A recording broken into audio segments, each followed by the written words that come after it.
Shalom Bapak Ibu Saudara-saudari yang dikasihi dan mengasihi Tuhan. Kita bersyukur kalau hari ini Tuhan boleh memberkati kita. Mari sebelum kita membaca merenungkan firman Tuhan, kita berdoa.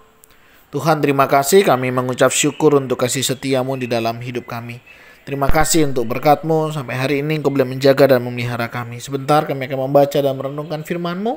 Berfirmanlah dan biarlah kami mengerti apa yang menjadi kehendak-Mu. Kami berdoa di dalam nama Tuhan Yesus Kristus. Haleluya. Amin.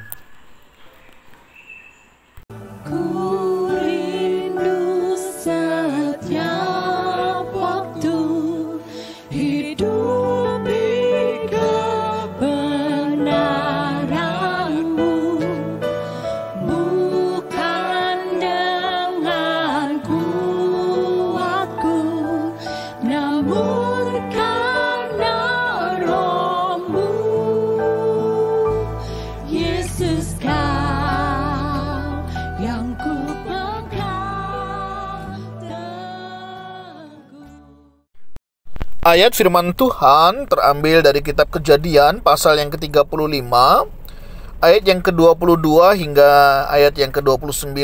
Dalam satu perikop, anak-anak Yakub, Ishak mati. Saya akan membacakan di ayatnya yang ke-22. Ketika Israel diam di negeri ini, terjadilah bahwa Ruben sampai tidur dengan Bilha, gundi ayahnya, dan kedengaranlah hal itu kepada Israel. Amin. Demikianlah firman Tuhan, mari kita merenungkannya. Bapak Ibu Saudara yang dikasihi dan mengasihi Tuhan, dalam beberapa hari ini kita sudah belajar dan mempelajari tentang kehidupan keluarga.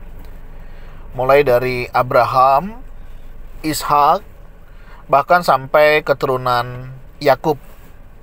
Dan saat ini kita membahas satu pergumulan kembali, yaitu anak-anak Yakub. Salah satunya adalah Ruben. Ruben adalah anak dari Lea.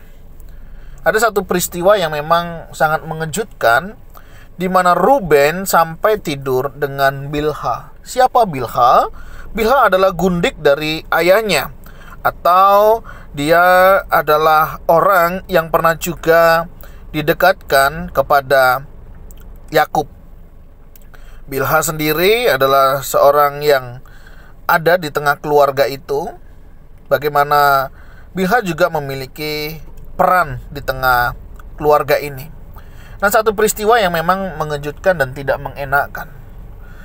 Kalau kita melihat dari beberapa kisah, ada banyak masalah keluarga di dalam cerita-cerita di dalam Alkitab ini.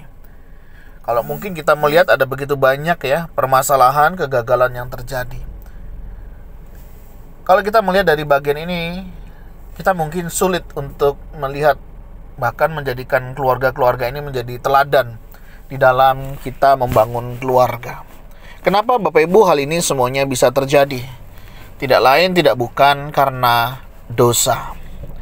Dosa yang tidak terselesaikan, dosa yang tidak diselesaikan berakibat terus dari keturunan ke keturunan, dari keturunan ke keturunan.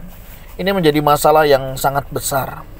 Tuhan sangat mengasihi setiap keluarga. Tuhan rindu memberkati setiap keluarga. Tetapi dalam kenyataannya, manusia di dalam kehendaknya memilih untuk jatuh di dalam dosa.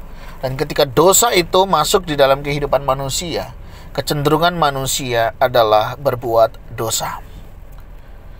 Dalam babak kehidupan atau di dalam buku kehidupan, apakah ini selesai? Memang tidak. Ini merupakan satu bagian di dalam kisah kehidupan umat manusia. Walau pada akhirnya nanti kita akan melihat ada banyak hal yang Tuhan juga akan singkapkan. Masalah, pergumulan, kekacauan dalam keluarga bukanlah akhir dari sebuah babak kehidupan dalam kehidupan kita. Akhir daripada buku kehidupan kita adalah Tuhan memulihkan setiap keluarga. Tapi bagaimana supaya setiap keluarga ini bisa mengalami pemulihan? Yaitu kita kembali kepada Tuhan. Menyadari akan tujuan pernikahan, tujuan Allah membangun setiap keluarga. Kita orang tua punya peran yang besar di dalam kelangsungan keturunan keluarga kita. Apa yang hari ini sedang kita contohkan kepada anak-anak kita? Apa yang hari ini sedang kita tunjukkan kepada anak-anak kita? Itulah yang nanti akan mereka kerjakan di dalam kehidupan mereka. Oleh sebab itu, penting sekali hari ini kita memastikan bahwa keluarga kita adalah keluarga yang takut akan Tuhan. Keluarga yang rindu dipulihkan. Keluarga yang rindu hidup di dalam kasih dan kebenaran. Saya tidak tahu apa yang menjadi permasalahan Bapak Ibu Saudara hari ini di tengah keluarga. Apakah masalah relasi? Apakah masalah disfungsi yang terjadi? Bagaimana seorang orang tua tidak menjalankan perannya? Sebagai seorang suami, kita tidak menjadi suami yang baik bagi istri kita. Atau sebagai istri, kita tidak menjadi istri yang baik. Atau sebagai orang tua, kita tidak menjadi orang tua yang baik bagi anak-anak kita. Ada banyak hal yang harus kita kerjakan memang.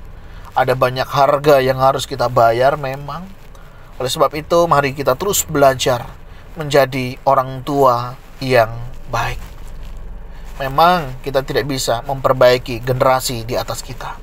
Tapi kita punya tanggung jawab untuk memperbaiki generasi kita dan generasi yang ada di bawah kita. Dengan apa kita bisa memperbaikinya? Mulai dari kita. Kita bisa belajar banyak hal.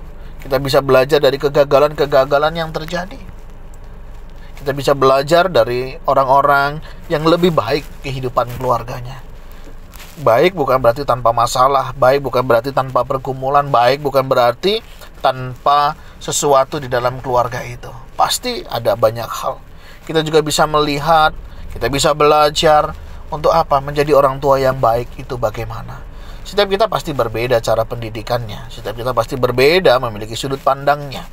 Nah, sudut pandang yang baru ini penting. Bagaimana kita melihat keluarga? Bagaimana kita melihat diri kita, melihat pasangan kita? Bagaimana kita melihat keluarga yang Tuhan berikan ini sangat penting. Sudut pandang yang berbeda akan mempengaruhi tindakan kita. Dan tindakan kita akan mempengaruhi cara kita juga memperlakukan setiap anggota keluarga di dalam kehidupan kita. Mari kita memulai, perbaiki diri kita, dan mulailah memiliki cara pandang yang lebih baik.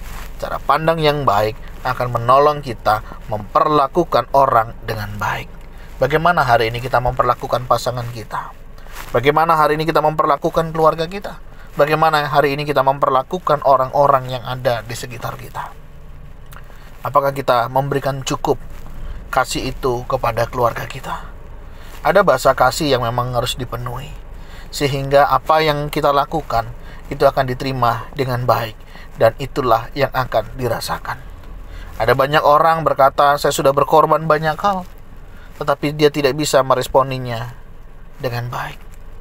Betul, kita sudah berkorban banyak hal. Pertanyaannya, apakah pengorbanan kita sesuai dengan bahasa kasihnya? Karena kalau kita salah di dalam menerapkannya, maka salah pula lah orang di dalam menerimanya. Mari Bapak Ibu, kita belajar dari kegagalan keluarga, bagaimana Ruben sampai tidur dengan Bilha. Tentunya tidak terlepas daripada pola keluarga, contoh yang dia lihat, contoh yang dia dengar, contoh yang juga dia perhatikan. Mari kita sebagai orang tua, sebagai role model, sebagai contoh buat anak-anak kita, mari kita memberikan contoh yang baik. Ajarkan sesuatu yang baik, ajarkan mereka bisa bertumbuh, mengalami semuanya itu dalam kasih dan kemurahan dari Tuhan. Memang tidak ada keluarga yang sempurna, tapi kita mau menjadi keluarga yang lebih baik dari yang sebelumnya. Dan kiranya setiap kita menjadi keluarga-keluarga yang boleh menikmati berkat dan janji yang daripada Tuhan. Dengan kita belajar untuk introspeksi di dalam diri, memulai dari diri kita, memiliki sudut pandang yang benar, bagaimana Allah melihat setiap keluarga, dan bagaimana setiap kita mau melakukan yang terbaik untuk hormat kemuliaan bagi nama Tuhan. Tuhan, terima kasih untuk berkat-Mu hari ini. Kami bersyukur untuk kebenaran firman-Mu. Ada banyak bahaya, ada banyak tantangan di dalam keluarga. Bagaimana kami sebagai orang tua memiliki peran yang penting memberikan contoh yang baik. Apa yang kami lakukan itulah yang kami harapkan untuk anak-anak kami lakukan. Tolong kami ya Tuhan menjadi orang tua yang menjadi teladan, menjadi orang tua yang boleh membawa anak-anak kami untuk mereka semakin dekat kepada Tuhan dan hidup mengandalkan Tuhan. Terima kasih ya Tuhan untuk anugerah-Mu. Tolong kami sebagai orang tua, kami boleh menjadi orang tua yang boleh menjadi berkat buat anak-anak, sehingga kami boleh memperbaiki generasi kami dan generasi yang ada di bawah kami. Terima kasih Tuhan, berkati kalau ada di antara kami, ada keluarga, rumah tangga yang sedang memiliki masalah, memiliki pergumulan, ada tantangan kehidupan yang harus mereka jalani. Tuhan juga kuatkan, teguhkan kami, sehingga kami bisa dan boleh menjalani kehidupan kami menjadi lebih baik. Ini doa seru kami ya Tuhan, kami naikkan di dalam nama Tuhan Yesus Kristus. Haleluya. Amin. Bapak Ibu Saudara, demikian renungan kita hari ini. Mari kita perbaiki generasi kita dan generasi yang ada di bawah kita. Tuhan Yesus memberkati kita sekalian. Shalom.